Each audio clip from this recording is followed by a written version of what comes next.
the most successful YouTuber in the world to highest paid YouTuber, leading to tens of millions of dollars. You're on track to be a teenage billionaire doing YouTube. But it turns out that his mother is a convicted criminal. By now, we've all seen how Ryan Kaji's parents showed the world that it's possible to make hundreds of millions from your toddler's childhood, avoid the FTC, and still walk away without facing serious consequences. But now, the consequences are finally beginning to show up, just not in the way anyone expected. So while the entire internet is calling for Ryan to retire, new laws are actually being introduced because of what his parents did. And now, in the most unexpected way, karma is finally starting to catch up. Because this whole story began when Ryan Kaji became one of the most famous kids in the world after his parents filmed him opening a Lightning McQueen toy when he was just 3 years old. The video quickly went viral. But instead of simply letting their kid enjoy a normal childhood, his parents, Shion and Loann Kaji, saw a huge opportunity and went all in. And when I say all in, I really mean it. Both of them left their stable careers, one as an engineer and the other as a high school chemistry teacher, to turn Ryan into a full-time business. Not so they could spend more time with him, but so they could turn every single moment of his childhood into profit. And within just a few years, Ryan was earning more money than most people make in an entire lifetime. By 2018, he had already made $22 million. By 2020, that number jumped to nearly $30 million in a single year. And by 2024, the family had reportedly accumulated somewhere between $100 and $150 million in total. But here's the part that makes this whole situation so disturbing. Ryan, the actual star of the show, had absolutely no control over any of it. Legally, every single dollar belongs to his parents. Unlike child actors in Hollywood who are safeguarded by the Coogan law, requiring parents to set aside 15% of their child's earnings in a trust account, YouTube offered no such protections. This meant Ryan's parents could spend every single dollar however they pleased, with absolutely nothing to stop them. And spend it they did. Because by this point, they weren't just filming videos at home anymore. Oh no, they brought in a 30-person production team, teamed up with a children's media company called Pocket Watch, and launched Ryan's World.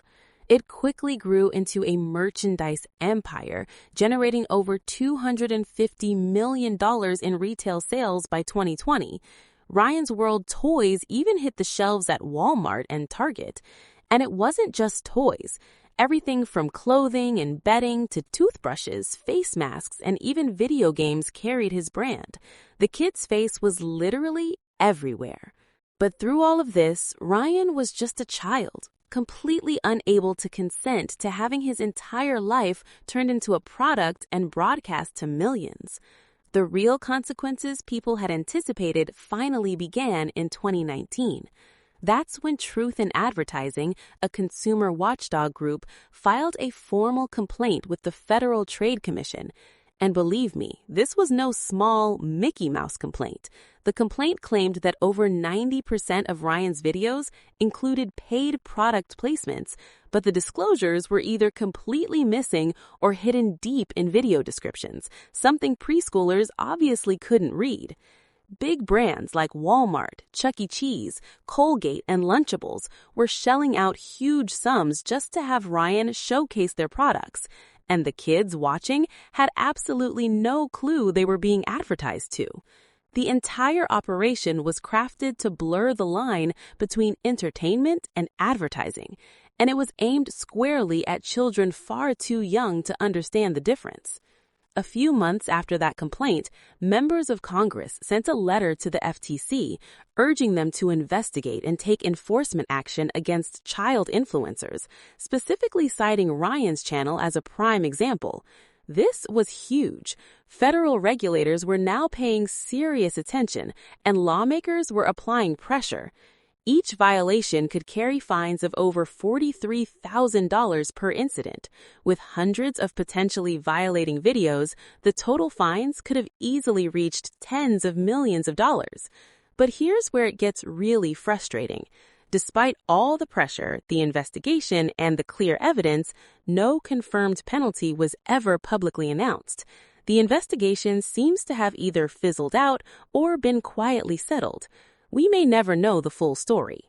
Meanwhile, in the public eye, Ryan's parents walked away without facing any major financial or legal consequences, at least not from the government. However, their reputation still took a serious hit, because as journalists dug deeper into the family, they uncovered something that completely erased any remaining benefit of the doubt. Back in 2002, 18-year-old Loann was arrested for shoplifting $93 worth of clothing from JCPenney. She was convicted and sentenced to a fine, probation, community service, and an anti-shoplifting course. But in 2003, she violated her probation by failing to complete her community service and by not reporting to her probation officer. A judge then sentenced her to 60 days in jail, of which she served 30. Now, of course, people make mistakes, especially as teenagers. But still, this doesn't look good. At 18, Loann was caught stealing clothes. Then, 2 decades later, critics argue she built an entire business model around exploiting her own child for profit, essentially stealing his childhood. The pattern is hard to ignore. Now, even though Ryan's parents managed to avoid serious legal trouble, they couldn't escape public opinion, and that's where the real consequences are finally starting to take shape. Because the channel that once raked in hundreds of millions of views is now rapidly losing its audience. Recent data shows that videos that used to get millions, even billions of views, are now struggling to hit 100,000. And this is despite the channel still having 40 million subscribers. It's clear, the hype is over. The kids who grew up watching Ryan have simply moved on.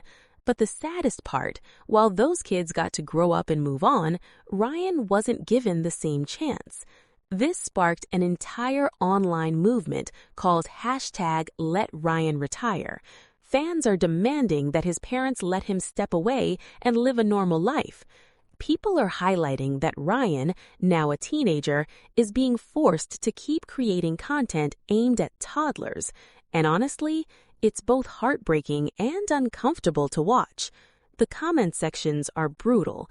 People are openly criticizing Shion and Loann for refusing to let go of their cash cow, even as the money starts to dry up. It's gotten so extreme that they're even recycling old clips just to keep the channel alive. It's like watching someone desperately cling to relevance as it slowly slips through their fingers, a digital cautionary tale. And here's the most ironic part of this entire story.